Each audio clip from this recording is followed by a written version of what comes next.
Most people saw him as an outsider. Many believed he would never become important. He was short, poor, spoke French with a heavy Corsican accent, and had no powerful family to support him. Yet within a few years, this forgotten young officer would become the most feared military commander in Europe. But before the victories, before the glory, before the empire, Napoleon Bonaparte first had to fight against failure itself. When Napoleon graduated from the Royal Military Academy in Paris in 1785, he was only 16 years old. His father had recently died, leaving the family in financial difficulty. Instead of enjoying a comfortable military career, Napoleon immediately became responsible for helping his widowed mother and younger brothers and sisters. Every coin he earned as a young artillery officer mattered. He was assigned to the French army as a second lieutenant in the artillery regiment at Valence. Unlike cavalry officers, who often came from wealthy noble families, artillery demanded intelligence, mathematics, and discipline. Napoleon quickly proved that he possessed all three. Still, many fellow officers looked down on him. His Corsican accent made him sound different. His quiet personality made him seem strange. He spent far more time reading military history than attending social gatherings. While others enjoyed parties, Napoleon studied Julius Caesar, Alexander the Great, Hannibal, and Frederick the Great. He believed history rewarded preparation. Meanwhile, France itself was moving toward disaster. Years of financial crisis, heavy taxation, food shortages, and political unrest pushed the kingdom closer to revolution. In 1789, the French Revolution began. The storming of the Bastille shocked Europe.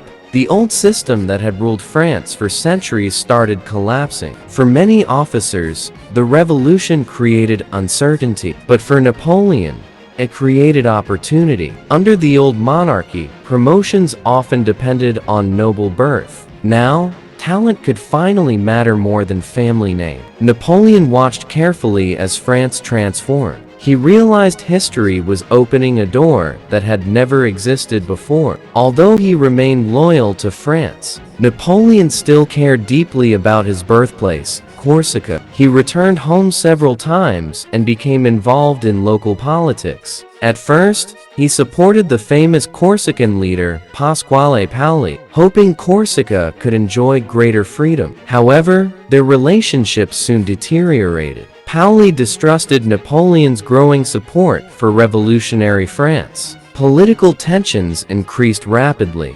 Eventually, Napoleon and his family were forced to flee Corsica. They escaped to mainland France with almost nothing. Their home, property, and influence were gone.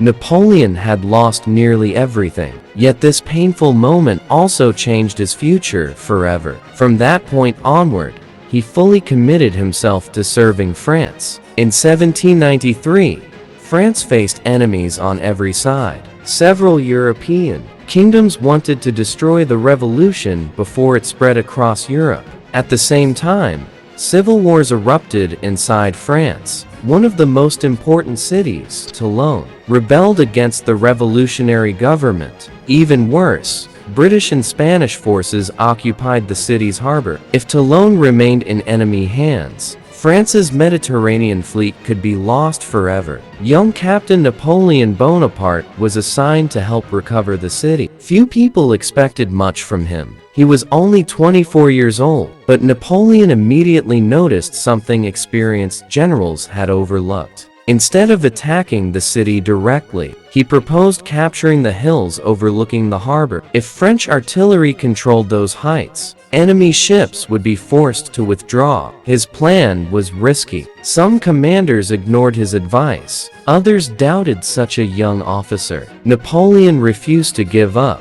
He continued explaining his strategy until permission was finally granted. The artillery batteries were carefully positioned. Heavy guns opened fire on the British fleet. The bombardment became unbearable. Soon, British forces evacuated Toulon. The city returned to French control. Napoleon's strategy had worked perfectly. News of the victory spread quickly through France. Military leaders suddenly recognized the young artillery officer's extraordinary ability. Napoleon was promoted to brigadier general at only 24 years old. It was an astonishing achievement. For the first time, influential politicians and senior commanders began paying attention to his name. Yet Napoleon understood something important. One successful battle did not guarantee a successful career. France remained unstable. Governments rose and fell. Political enemies could appear overnight. Every victory created new expectations. Every mistake could destroy everything. Still,